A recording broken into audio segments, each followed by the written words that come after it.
Hi, Trixie. Welcome to the Quantum Alchemist Master Podcast. It's a pleasure to have you here. I actually was just reading through your LinkedIn profile just to get a little bit more in-depth information. And I found out that we had a lot of things in common.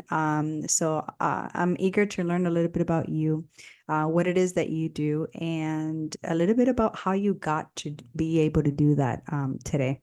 So anything you want to share, please go ahead. The floor is all yours. Thank you, Rosalia. Thank you for inviting me. And wow, so I can talk about my entire life. Yep, pretty much. Yes, awesome. Well, I think what I'd like to share maybe as an introduction is that I grew up in a privileged household. My mother was a stay-at-home mother, and I early on started to define myself by my career. So after I graduated from college, I threw myself wholeheartedly into my career.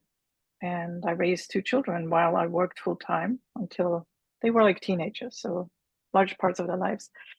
And I always felt that I had to achieve something or prove something that, as women we can have it all.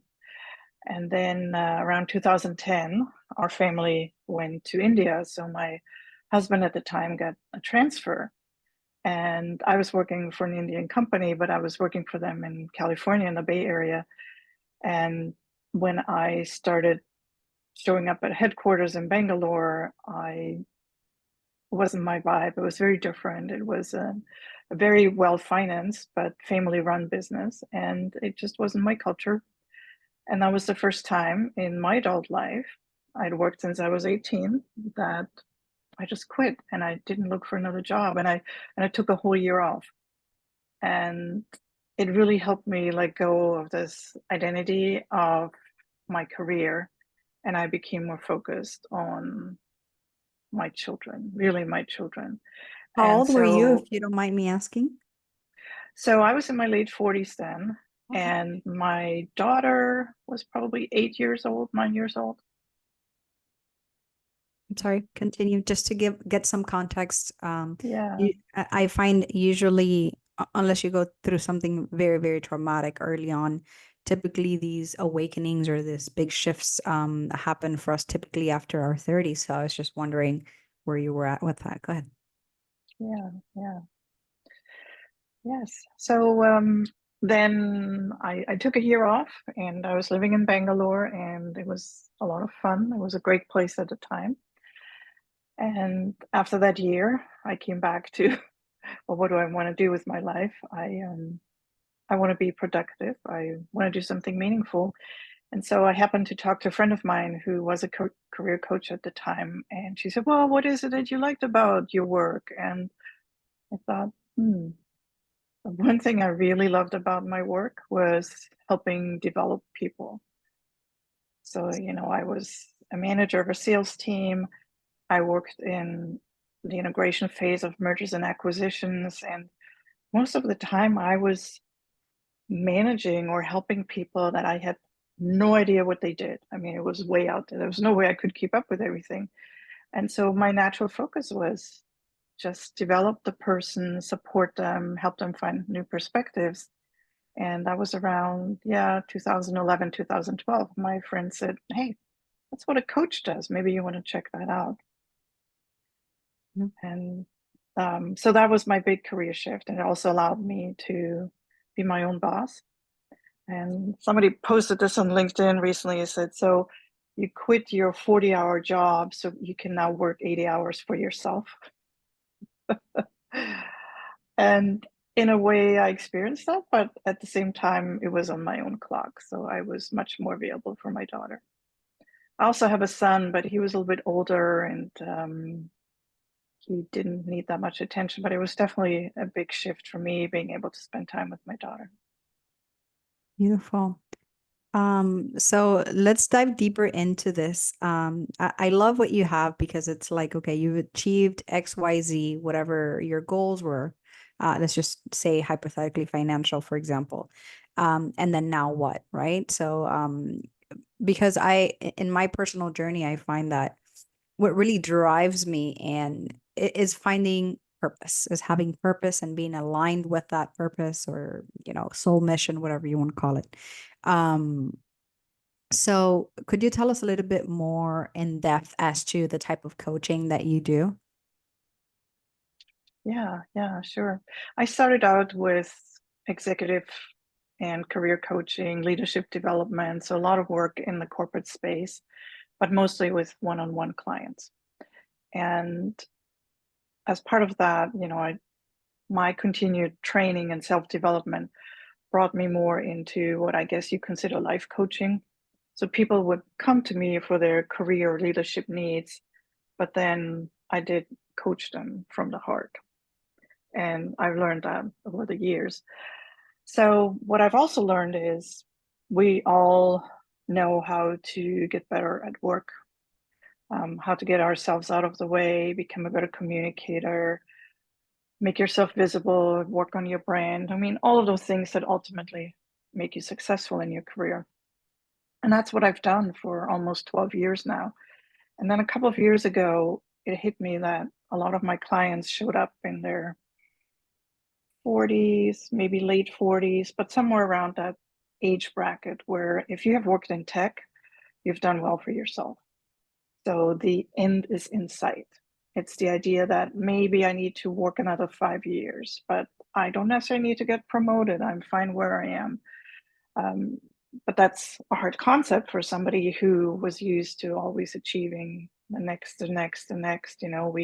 We get into a great college, we get that great first job, we get promoted, we get that car. It's right. So it's really hard for these hyperachievers to stop at some point and say, maybe this is enough. And the other things that happen at that stage in your life, I call it the third quarter in life. You might be dealing with aging parents. You, for sure, if you have children, you're dealing with young adults that for sure have not turned out the way you wanted them to. And to what extent do you manage that? I often see that, the spousal relationship has not been attended to, and, people have become very transactional as parents or caregivers. And and then last but not least, well, if I don't have to work here anymore, if I don't have to live in New York City or the Bay Area or any of these, intense workplaces, where do I want to live? In a way, the world is their oyster, but it's also very scary because up until now there was a path, a path, a path. Right?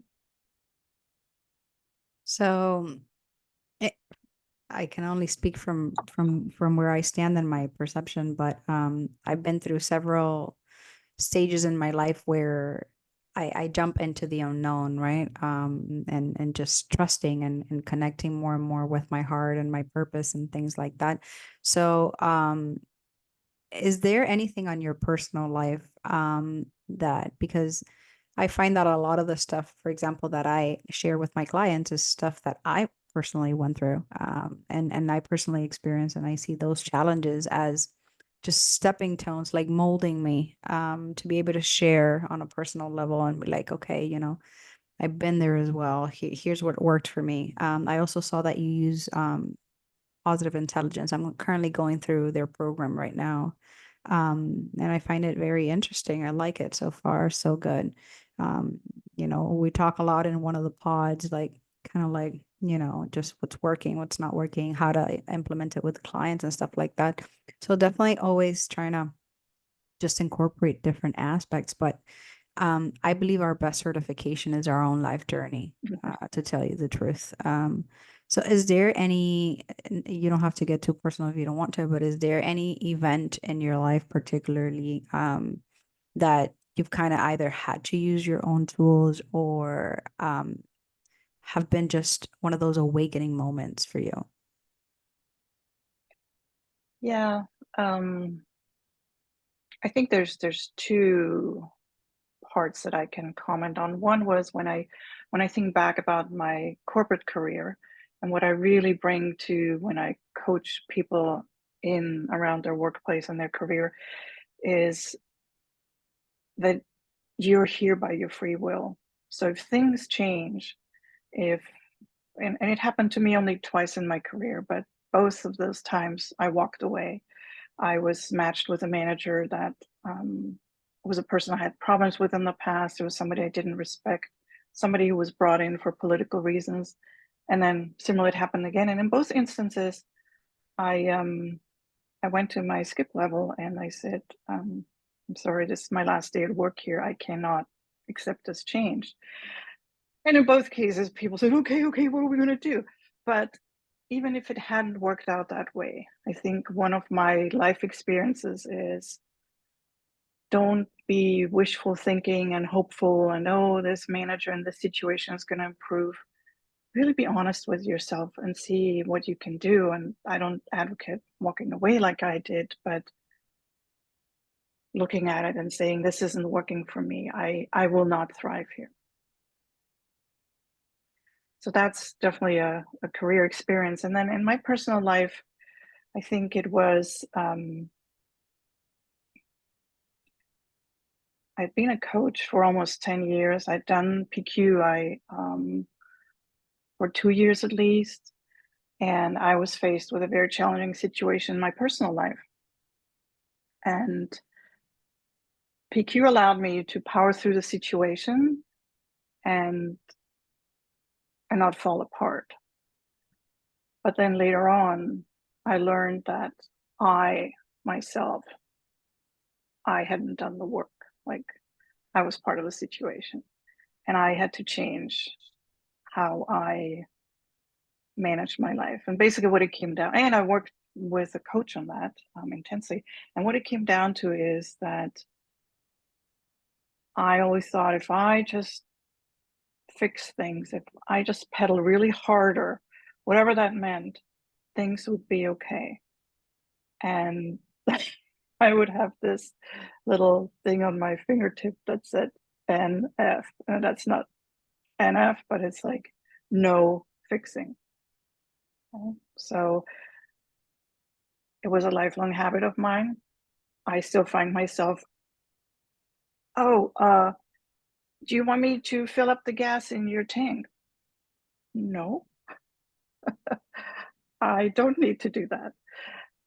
If I'm asked, I will say, sure, I can do it. But it's the difference between always wanting to be of service and always wanting to please people, and then moving away from that and saying what really works for me, what matters to me. And how I explain that to my clients is I say, whatever you want to work on, whether it's like, figuring out your retirement move, figuring out the relationship with your adult children, whatever it is you want to work on, what I will help you is to connect with your heart, to be able to decide what's right for you. And a lot of that is the PQ work, but a lot of it is also really being forceful and and what we call our initial session, where I set the social contract with my clients. I talk about that. I said, in order for us to get somewhere, I have to say things that might be unexpected. I need to have the guts to say it to you. I hope you can receive it with grace. And if it's too much, tell me. But a lot of what true coaching is,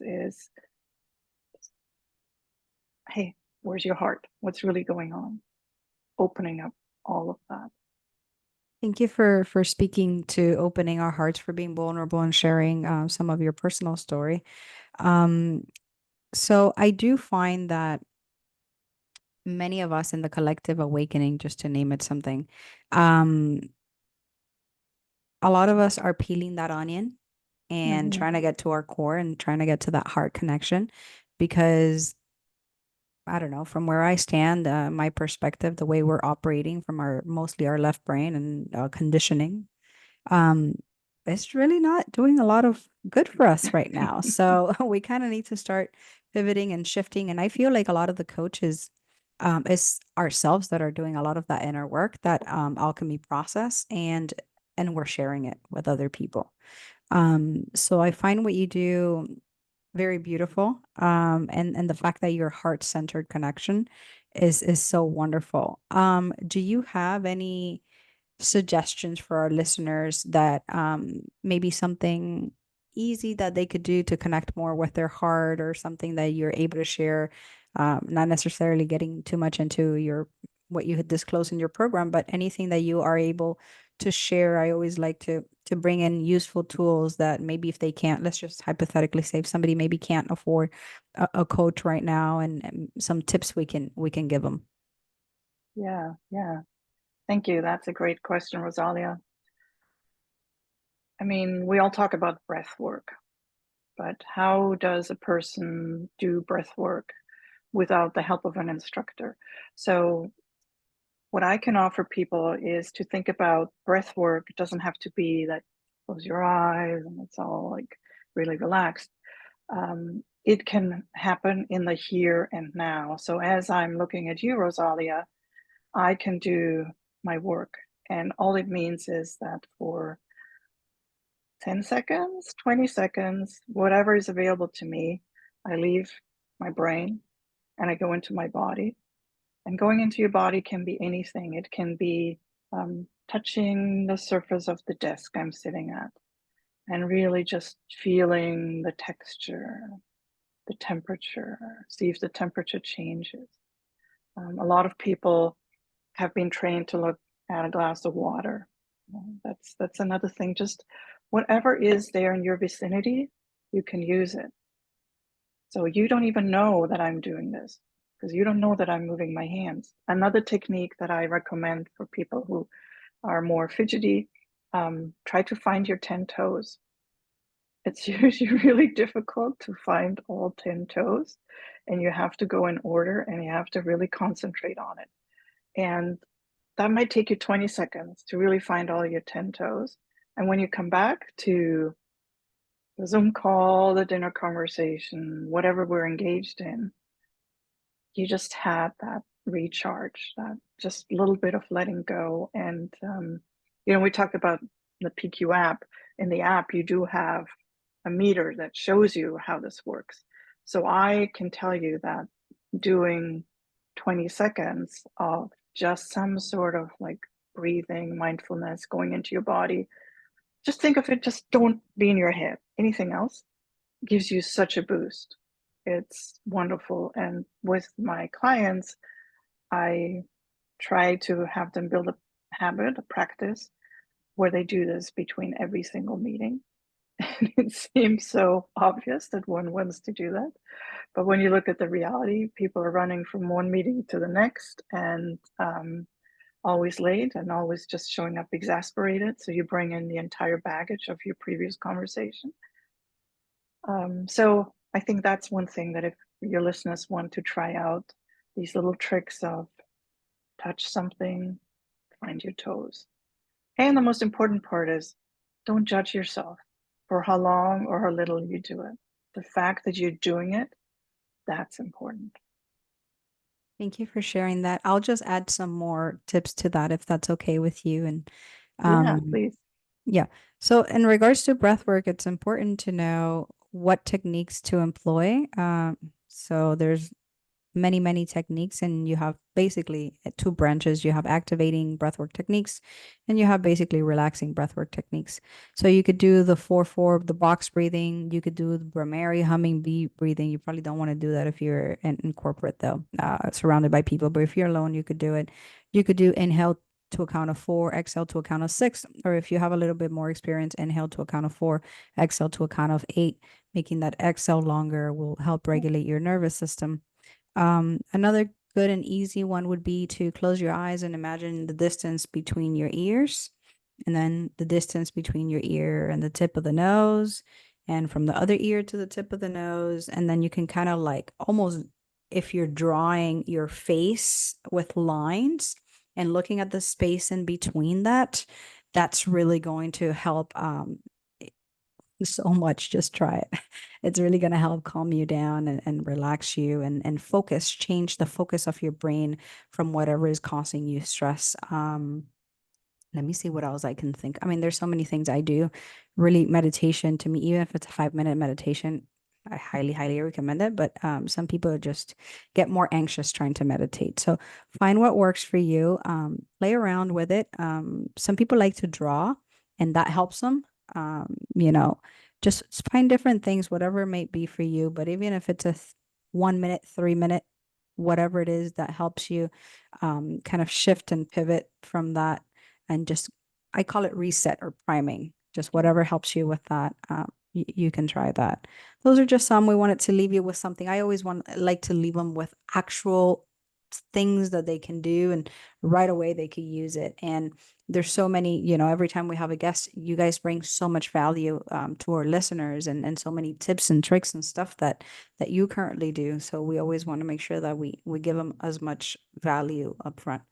Um, so I mean, I saw that you travel a lot. You have. So tell me, like, what's been your favorite place and why? Oh, my answer's gonna sound weird. My favorite place is home. Oh, And when I travel to see people. I don't necessarily travel to see places. I did that earlier on. But now that I have lived in so many different places, and then the people that I met in India, they were from all over the place. So now I have friends everywhere. My dear friend who is from the Netherlands, she lived in the US for 20 years. She's my business partner at Red Pants Coaching. She just moves back to the Netherlands. So when I'm constantly traveling, it's really like I want to meet up with people. And then sometimes instead of going to their home, we go on a trip together. But it's always with people, except for I live in Florida. Where do you live? Miami. What about you? Miami. Oh, awesome. I'm just north of you. I'm in Melbourne Beach. Oh, very cool. How's the beach there? It's beautiful. Yeah, Yeah, it's much better than beautiful. Miami Beach, I bet. Yes, it's very quiet. It's a Oh, quiet so town. Yeah. nice. So I love my home, and I moved to Florida about 2 years ago. And so this is my quest, is seeing as much of Florida as possible. All right, I like that. Do you like to like go to nature reserves and things like that, or what do you like to explore? Like the beach, the coast, or like what do you like? Yeah, I love nature. I grew up in Austria, so we have the big mountains. Um, I lived in the San Francisco Bay Area, which had just amazing outdoor activities. Yes, so I love all the nature here, the preserves, the hikes, the springs that you can swim in. Um, I also like to just explore some other towns. And I'm absolutely in love with the Keys. I love snorkeling and deep sea Nice. fishing. So Cool. that's Look at that. That's adventurous. yeah. Very nice. So What's your favorite part about Florida? family, being with family. Hmm. Being with family. That to me is so we are a big family. And everybody migrated here from Cuba to here. So just being able to be with them in a place where it's not oppressed, where we don't have communism, where we don't have a war, where we're safe, where we have actual food when we go to the store. I know it sounds dumb, but there's nothing. We don't even, no supplies in the hospitals. There's no food. There's literally nothing. Um, so just moving from that and coming from that poverty, here to me is just invaluable, really, Yeah, just to have that opportunity and to be healthy. A lot of our family has had a lot of health issues, and being able to be in a place where you can have healthcare readily accessible, it's everything to us. So I just love being with family. I think anywhere that I am with my close group of family, I feel supported. I feel that they believe in me, they encourage me. It helps me stay grounded to who I am and to my soul mission. Um, I had a near death, and a lot of things just have unfolded since then. And um, I see how I've changed, but also how my family has changed because I changed without forcing anybody to change, which has just been a miracle and very beautiful. And it's just wonderful. That's what I love the most. really. Just being able to be with family. Sorry for giving you such a long answer to a short question. Oh, that's a lovely story. That's pretty amazing. Thank you. So I always like to talk about um, the guest childhood. It doesn't have to be anything dramatic or anything crazy, but anything or maybe something funny, whatever you want to share about your childhood. I just think, I don't know, our inner child sometimes is just so neglected. We don't even, we rarely bring it up. And unless you're doing, you're very into the inner work, it's rare that you kind of like work with your inner child and do a lot of this inner child healing stuff. So I always like to, and there's a reason, I don't know, I just always feel called to bring the inner child in to join us. Hmm. So just any story or anything that you want to share from early on. Yeah, yeah. It's interesting because in the um, PQ app, in the initial program where you go through, there's an exercise where you do exactly that. You divide your life into certain segments. So you divide up your childhood, and the question is, something bad or unpleasant happened, and how does that look from today's perspective? So I've done this exercise so many times because whenever I do it with my clients, I do it myself. And so when you ask me or anybody asks me about my childhood, I'm like, okay, is this like a normal childhood story or is this the peak? Okay, with a gift and opportunity. So they have somewhat merged. But yes, thank you for asking. Um, as I said earlier, I had a very privileged childhood. My parents were wealthy, and I have two older siblings. So my brother was 7 years or is 7 years older, my sister 8 years older. So I always felt like I was like an only child. And my best friend growing up, I met her at 3 years of age at the playground. Her name is Daisy, even though that's not a German name. Her name is Daisy. She loved Daisy Duck, so she called herself Daisy. So Daisy and I spent our childhood together, and I always felt like her family was really my family. And they had a little hobby farm, and they would spend summers there, and they had horses, and I always loved horses. I ride horses to this day, but that was sort of my childhood. That's my really happy memory of, like, at dinner time, her mom would say, hey, I need some fresh corn. Can you hop on the horses and get some from the field? And we would just Oh my, race up to this farmer's field and grab them and come back. And I'm sure she just said that so we wouldn't be in the way in the house. But that was my beautiful childhood. And as I said, I grew up very privileged. I had a very close relationship with my dad. I know my dad is not a perfect person, but in a way, he and I are wired the same way. And yeah, I think that's but I always wanted to live somewhere else. So when you grow up in a city like Vienna, most people would just live all their life there. So for me, having this absolute desire to live elsewhere, and I've lived in so many places, was kind of unusual. And when you were talking about your family, right? So the price that came with that was that I didn't live near my family, and because they were all in Austria. And so now, ask me about my childhood. Now I'm coming back to my current situation. One of the things I love about my life here in Melbourne Beach is that my best friends and my partner, their siblings, their whole family is here, and so I feel like, oh, I have a family with all the ups and downs that brings, all the civil quandaries, no matter how old people are, all the drama, all of this and that. We just went on a vacation to Key West, and after that, I said I need a break. But it's just lovely to have family nearby. Yeah, beautiful. And do you still have family in Austria? I have my brother. Okay. Okay. All right. Yeah. Nice. Okay. Very nice. And from the picture that you painted as a child, I want to ask you, do you ever want to go back to live and kind of like that same when you retire or later on, is that something kind of like in that type of lifestyle? Do you see that, or do you feel more like you've just changed your what you like or what you're looking for ahead? Like what's coming ahead for you? Do you see, is there anything you could share that's not too personal? Yeah, that's a really good question. And as you were asking me, I realized that the way Daisy and her family lived in the summers, it was their summer home, um, is a lot like the way I live now. You know, I live on the water.